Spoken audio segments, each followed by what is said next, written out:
Hello and welcome to our webcast for February 18th. January 18th. Oh, sorry, January. You would love I to lost a skip month. a Okay, month. January 18, 2019. Yeah. I Very was 2018. Sorry. Okay. Trying to get to spring Look so hard. My name is Christian Debré, and I'm sure of that. Okay. Amy, I'm the director of Toujours Vivant, Not Dead Yet. Yeah. Toujours Vivant, Not Dead Yet. Okay. Also joining us, this is Taylor Hyatt, just over there. Okay. Our policy analysis and outreach coordinator. Toujours Vivant, Not Dead Yet is a non-religion organization by and for people with disabilities and our allies. Our goal is to inform, unify, and give voice to the disability rights oppositions to assisted suicide, euthanasia, and other end-of-life practices that discriminates against people with disabilities. Today's topic, the CCA Report, Something About Us Without Us, Part 2, Advance Request. So, Amy Asbrook will help you through this subject. I will do my best anyway. Yeah, and this one is And my piggy the imitation. subject is Oh good. dear. Yeah. The conclusion is very bad. Yeah. Okay. Yeah. Sorry to step Yeah. on the conclusion. Always bears of bad news around here. Today we are continuing with our series on the Council of Canadian Academies reports on expansion of eligibility for assisted suicide and euthanasia, looking at requests for euthanasia made before a person loses decision-making capacity. So under the law right now, the person makes the request and they have to be capable to do that. But also right before they receive euthanasia, after the waiting period and when they've made the appointment and everything, they have to still be capable of making an informed decision. And this idea, the advance requests, would make it possible for them to not have to be competent at that moment before they are euthanized. And that's what we're talking about here. So the advance requests document, which we have links to in our text version, is founded on the assumption that no one in their right mind would ever want to live with dementia. This seems a little odd, given that the authors themselves bring up the disability paradox on page 52. What they call. Right. Where and the disability paradox, to remind you, is where people with disabilities, quote, report that they experience a good or excellent quality of life, when to most external observers, meaning non-disabled people, those individuals seem to live an undesirable daily existence. We are disabled. Right.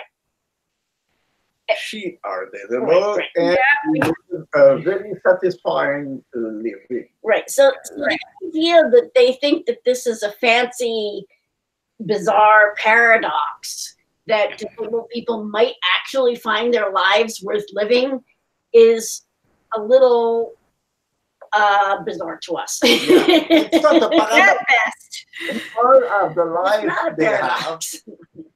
People have the life they have, and they could like it or not. Right. And there is able people who are not satisfied Right. with their life, and there is people who are satisfied. Right. This is the same with people with disabilities. Right. And the very fact that they call it a paradox is a sign that they're not disabled and they have this view that life with a disability is a fate worse than death.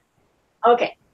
So the authors lay out the sides of what they call a philosophical debate as to whether the present self should control the fate of the future self based on the values held by the present self, including their negative views of disability.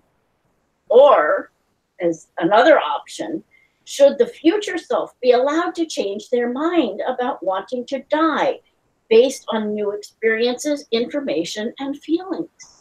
And so the idea of an advance request is that the person couldn't change their mind. If I say now I want to die, but then I change my mind, they wouldn't take me seriously when I said I changed my mind.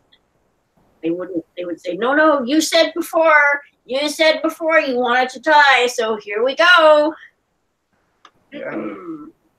For us, it's very hard. All right. So this is not a theoretical discussion. They call it a philosophical debate. It's not. It's a matter of life or death to real people. So can we not pretend this is an academic exercise? Yeah. There is real people who die. Right. Yeah. And the disability paradox predicts that the future person might well feel more positively about their life than the present self expects they will. And it's not a paradox, it's a fact. Right. Okay, so we already established it's not a paradox, but it also says that it's pretty likely that the person will adjust to being disabled. Oh, what an idea. Okay. So the authors report, without question, the fears of non-disabled people that living with dementia must be so horrible that death would be preferable. Such concerns are usually based less on what people with dementia actually experience than on the feelings loved ones have about the changes they witness.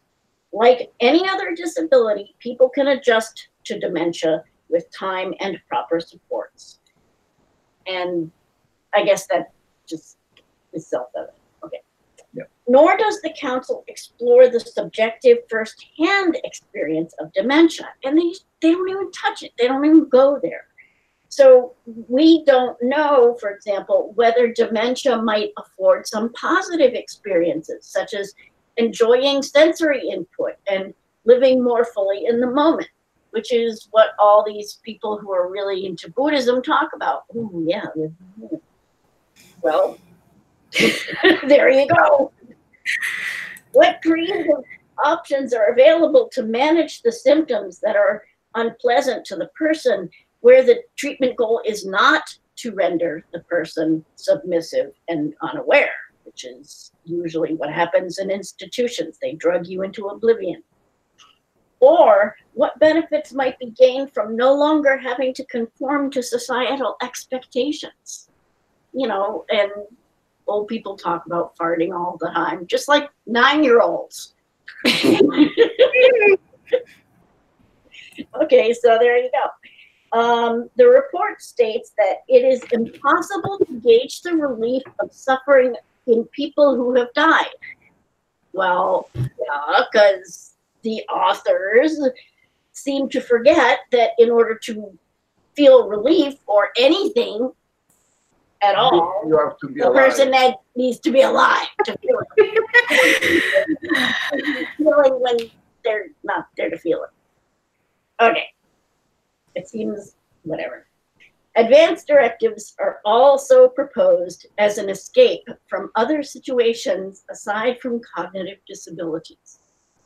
And the council mentions being reliant on artificial nutrition and hydration as one of the unbearable fates that may inspire someone to create an advanced directive, even though feeding assistance is used by many people with disabilities on a regular basis. Yeah, and they are.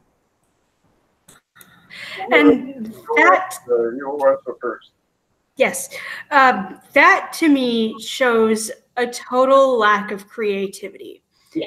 There's no ability to imagine that someone could ever be happy with a body that doesn't meet the norms of most people around them. Right, exactly. And, you know, I'm sure those people say, well, sure, there are some people who can, but, you know, they act like it's something so totally extraordinary, but it's not. It's just, yeah, you have to be this, I don't know, this really strong person, this overcoming person in order to be happy about such a thing. and it's interesting because every time they do that, they push disabled people away into being different and put distance between non-disabled and disabled people, and that's where problems come in.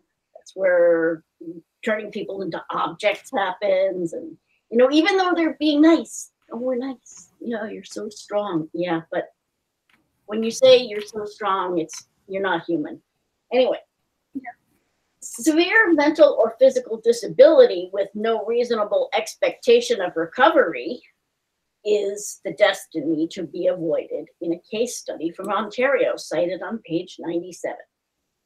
Okay, so the advanced care planning discussion is limited in scope and contains what we believe to be a really important error. The authors state the goals of care designation forms and DNR orders are not generally considered advanced directives because they are tools used in hospitals by a healthcare team to guide and document discussions of treatment plans. That's what they claim. The authors claim that. But this is not true. In reality, these documents usually serve as specific instructions to the medical team as to which life-saving treatments to provide and which to withhold. So I don't know where they get this. Well, I mean, they cite the study that the authors, they cite that too, but I mean, I don't know where they get that idea. They certainly didn't get it up from us because we sent them information that was exactly the contrary. Yeah. As well, the authors don't take into account several kinds of advanced directives, such as medical orders for life-sustaining treatment, level of intervention forms, and others. As we've already talked about, these forms often contain biases against life-saving care. And there's a link to the webcast that we did on that topic. Yeah, you could die just because you are choking over something you chew. Right. The authors only found 10 cases when they searched the CAN-LII database for the phrase advanced directive. We did the same search and found 406 cases. So obviously, some of the results that we found were not exact or on point, such as ones that said advanced directly or something like that. Okay.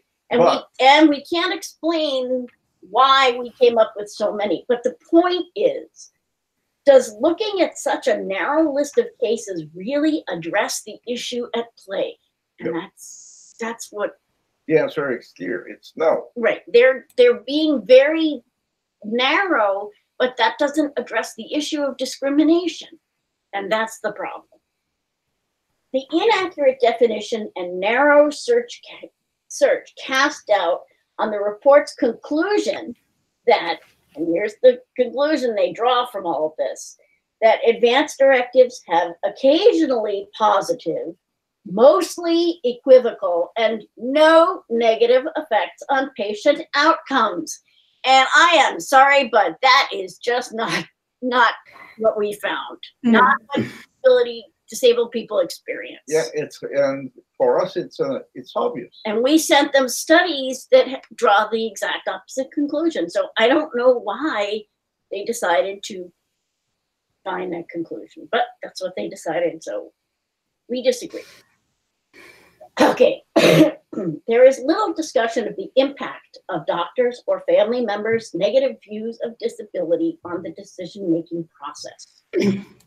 The authors believe that it is difficult to determine whether permitting advance requests would result in devaluation of the lives of people with neurocognitive disabilities, and that's on page 146. And that's right before the section that they quote us, Toujours Vivant, Not Dead Yet, explaining how that happens. So they said we can't, it's hard to credit it, but then they quote us, but I guess we are just chopped liver.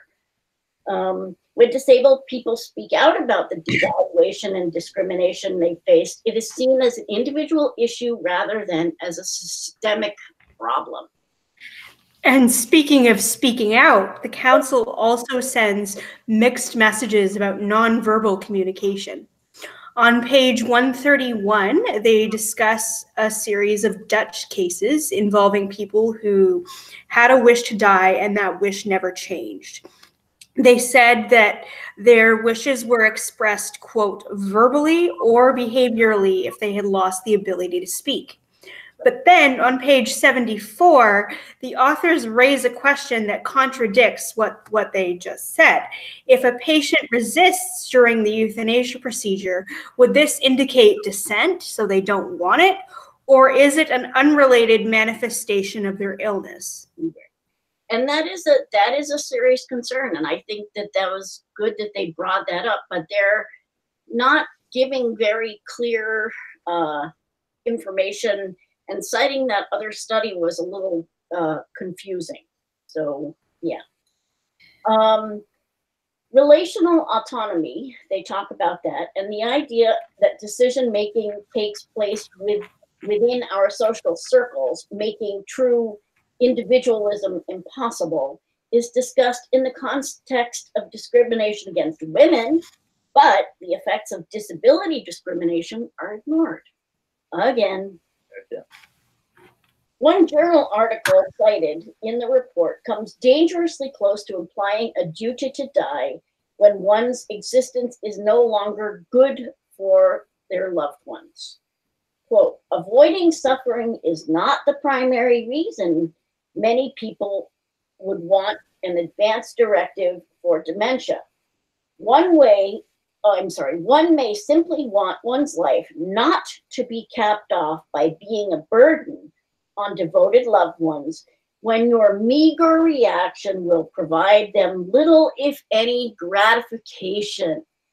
So not only is it bad to be a burden, but it's also bad not to like smile and gratify your caretakers. Make it worth their time. Yeah, you gotta be good and compliant and cheerful. Yeah. The same article is quoted again. The advanced request for euthanasia of a happily demented patient would represent a great challenge.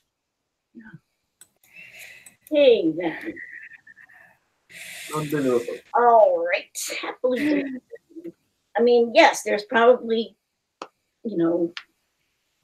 like we were saying, there may be positive aspects, but happily demented? Okay. Oh, insulting. The working group does point out that expanding eligibility for euthanasia to relieve the distress of family members or caregivers rather than the person themselves is a dangerous proposition. The authors observed that if the requirement for express consent immediately prior to the procedure were removed, substitute decision makers could request euthanasia on behalf of another person. And they said that on page 48, and that's a good point. Taylor, do you want to add anything, or did you want to skip that? That was the section I wanted to skip. Okay. Cool. Although caregiving is described as a burden, the report doesn't offer any solutions. Okay. The council fails to note the lack of consumer-directed home-based assistance. They don't recognize that this shortfall is a reflection of the outdated medicalized beliefs keeping people institutionalized. People don't need medical care at home. They need just physical assistance with things they can't do, like lifting things and stirring things and taking a shower or doing something, things like that. They don't need a nurse for that. They just need a helper. And somehow, anyway.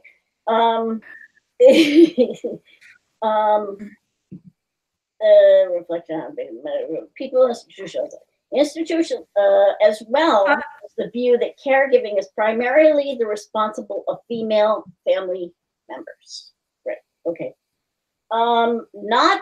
Nor do the authors credit the fear that many people have of being incarcerated in institutions. And for many people, it's like being in prison. And the group Adapt American Disabled for Attendant Programs today often says, give me liberty or give me death. The report reads, quote, because a nursing home placement alone is insufficient to assume unbearable suffering, using this as a sole condition for euthanasia was deemed problematic, unquote. However, this is essentially the position taken by people like Jean Truchon and Nicole Gladu, that death to them is preferable to living in a nursing home. Yeah. To argue that they should be eligible for euthanasia is to argue that society prefers to kill people than to provide home-based, consumer-controlled personal assistance services. Is this what we want to be saying? And do I don't want to live in a society like that. I doesn't want to die. I want to change the society. right, but nobody's questioning the media coverage. Sorry, medical professionals are not meeting basic standards of care, and we talked about this last week. As we mentioned on January 11th, between 2011 and 2018. Dutch physicians complied with due care requirements in only 12 of 16 cases where the person's decision-making capacity was doubtful. And when the person is incompetent or has trouble communicating, that's where it's most dangerous because they can't defend themselves.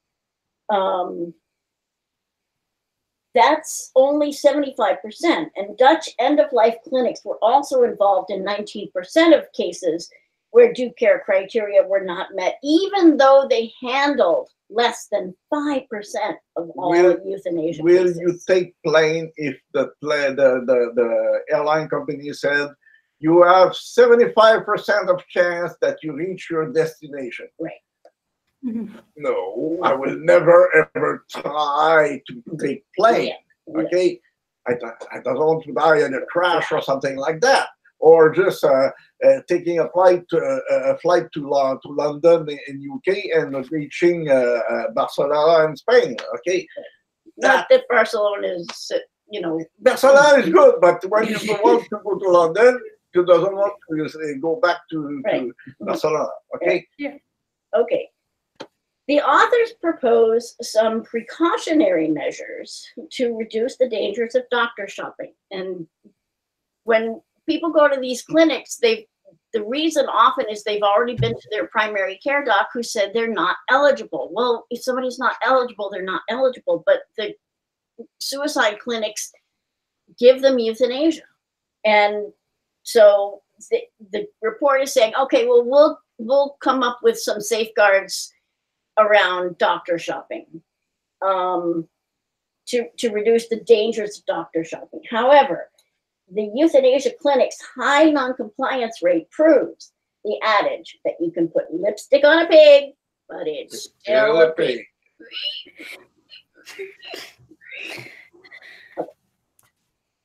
Many people, including some people with disabilities, rank different impairments in terms of least to most undesirable. Usually cognitive disabilities rank at the bottom. The biggest problem with this report is its complete failure to imagine a world where people get the support they need and dementia is not the worst thing that could happen to a person. It is deeply disappointing that a report that's meant to be the last word on the subject does so little to challenge outdated ways of viewing dementia and disability. Do you want to add anything? Nope. That last remark I wanted to make has gone in one ear and out. Sorry. So we are not going to be here next week. Christian and I are going to be at a conference in Albuquerque, in New Mexico. And we will take a plane, and hopefully you will probably have a lot better than 75%. Yeah. Okay. So if you want more information about the information that we discussed here, you can visit our Facebook page at facebook.com/toujours vivant, not dead yet, all one word. Visit our website at tvndy.ca. You can email us at info@tv-ndy.ca, or you can follow us on Twitter @TVNDY. Thanks to Taylor for helping us out, and thanks to Stan as well. And we will see you next time. See you soon. Take care. Bye.